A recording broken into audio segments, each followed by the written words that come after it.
लोगों को भी मन में था कि पता नहीं कैसे क्या हो नहीं हो, लेकिन जिस हिसाब से भगवान ने हम लोगों को ये शक्ति प्रदान किया है कि हम लोग अगर भगवान हमको सक्षम बनाएं और आशीर्वाद दें तो हम लोग ऐसा कार्यक्रम आयोजन करेंगे। अब चूँकि हम लोग अपने दायित्व से कुछ हद तक निष्फिक्र हो गए हैं तो अब और हम आशा करते हैं कि हमारे जो समाज है और जो कंक्रीट की दीवारें हैं और ऐसे आयोजन हो ताकि लोग मिलजुल के ये फ़ोन की दुनिया से निकल सके और एक दूसरे फ्लैट कल्चर में लोग अपने घर के चार दीवारी में सिमटे जा रहे हैं। सामाजिक सन्नसट्टा और धार्मिक कर्म कांडों से दो लोग खुद में सिमटे जा रहे हैं। ऐसे में लोगों के बीच दूरियां बढ़ना स्वाभाविक है, लेकिन धार्मिक कर्मकांड और सामाजिक कार्यक्रम लोगों को एक साथ जोड़ने का काम करता है।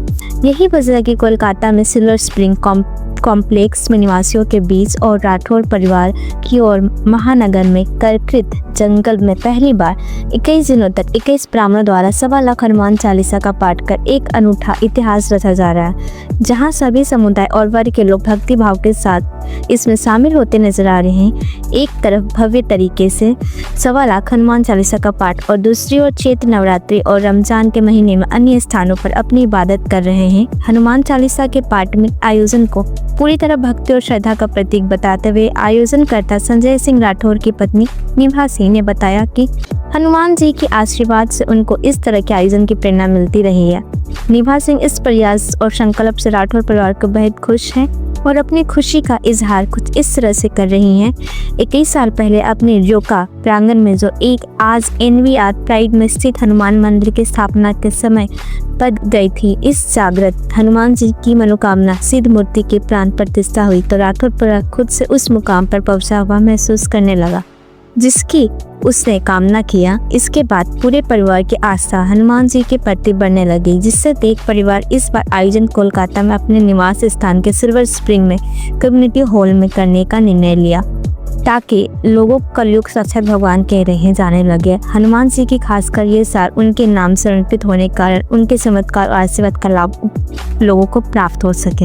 हनुमान चालीसा के पाठ के बाद हर दिन यहाँ ब्राह्मणों द्वारा भजन वर्षा होती है, जहाँ कार्यक्रम का स्थापना आरती के बाद प्रसाद वितरण के साथ होता है, जिसमें लोग शामिल होकर भक्ति सागर में नाचते गाते हुए कार्यक्रम पहला है।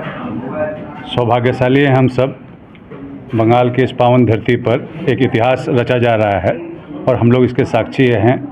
भगवान का आशीर्वाद ये है कि उन्होंने मेरे को चुना है, मेरे को माध्यम बनाया है ऐसे कार्यक्रम को आयोजित करने के लिए, तो मैं वाकई में धन्य अपने आप को मानता हूँ। ये 1.25 लाख तो ये हमारी धर्मपत्नी निभा जी को कई साल पहले से ही था कि हम लोग अगर भगवान हमको सक्षम बनाएं और आशीर्वाद दें तो हम लोग ऐसा कार्यक्रम आयोजन करेंगे।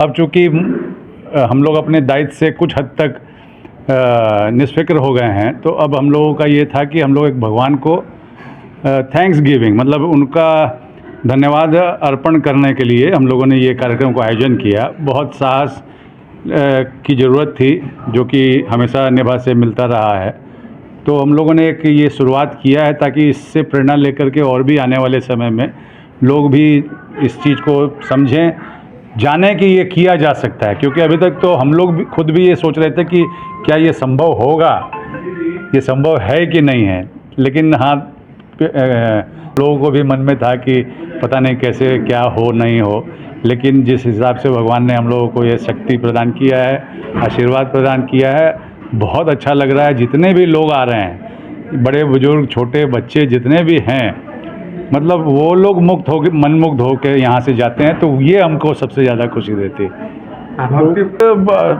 कहने को तो देखिए बहुत कुछ कह सकते हैं, लेकिन मैं अपने व्यक्तिगत अनुभव जो है कि वो बताना चाहूँगा कि आज जो भी है वो उनके आशीर्वाद से मैं हूँ। समझ लीजिए कि ज़ीरो से हीरो जैसे कहते नहीं हैं, तो वैसा परिवर्तन मेरे जीवन में आया है जब से हम लोगों ने इनका 21 साल पहले स्थापना कराया था। हमारा एक जगह है जोका के वहाँ पे हम लोगों ने भगवान जी का मंदिर बनवा करके प्राण प्रतिष्ठित तरीके से जो है वो करके उनको स्थापना किया था। ये साल 21वां साल है, तो 21वां साल में 21 ब्राह्मणों के द्वारा 21 दिन का ये आयोजन 1.25 लाख पाठ किया जा रहा है, जो कि अपने आप में अद्भुत है। तो मैं तो एक ही बात कहूँगा कि इन सब चीज़ों को नज़रअंदाज करना चाहिए। क्योंकि जितना आप इस बात को बढ़ाते हैं या सोचते हैं, लोगों के तक पहुंचाते हैं, बात उतनी बनती है। हर व्यक्ति हर तरह का विचार रखने वाला होता है, हर धर्म से जुड़ा होता है, हर की अपनी अपनी भावनाएं हैं। हमको किसी के भावना को आहत करने का ना तो अधिकार है और ना ही ज़रूरत। तो इस प्रकार से क्या है कि हम सेवा भाव से ये कार्य कर रहे हैं, और जिनको इसमें विश्वास हो, इसको मानने का इच्छा शक्ति हो, वो करें, और जो नहीं है वो अपने हिसाब से करें। इसमें कहीं कोई किंतु परंतु तो है नहीं है, और तो कुछ इसका मकसद है नहीं, बस पूरा ऑर्गेनाइज किया है तो वो बता सकेंगे। हनुमान जी के प्रति कितनी भक्ति श्रद्धा भाव रखते हैं, और कितना भगवान के प्रति आप लोग को प्रेम रहता है? ये आकलन करना तो बहुत मुश्किल है, कितना शक्ति कितना भक्ति है।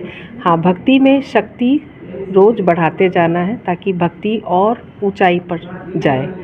और समाज को कोई संदेश मुझे नहीं देना है, ये मेरा धन्यवाद है भगवान को कि अभी तक सुरक्षित जीवन दिए हैं, आशीर्वाद दिए हैं। तो हम सोचे कि बहुत ज़्यादा बुढ़ापा आने के पहले एक अनुष्ठान करके उनको धन्यवाद अपनी तरफ से। मिशन बहुत फोकस्ड है, अगर उनको ज़रूरत पड़े तो वो ठीक अपना मार्गदर्शन कर सकते हैं। बस उनको थोड़ा सा ये सब करने से, जैसे मेरे बच्चे हैं वो खुद ब खुद जुड़ गए हैं, मुझे बोलने की ज़रूरत नहीं पड़ी। तो ये हमारा दायित्व है कि उनको कैसे हम लोग मार्गदर्शन दें।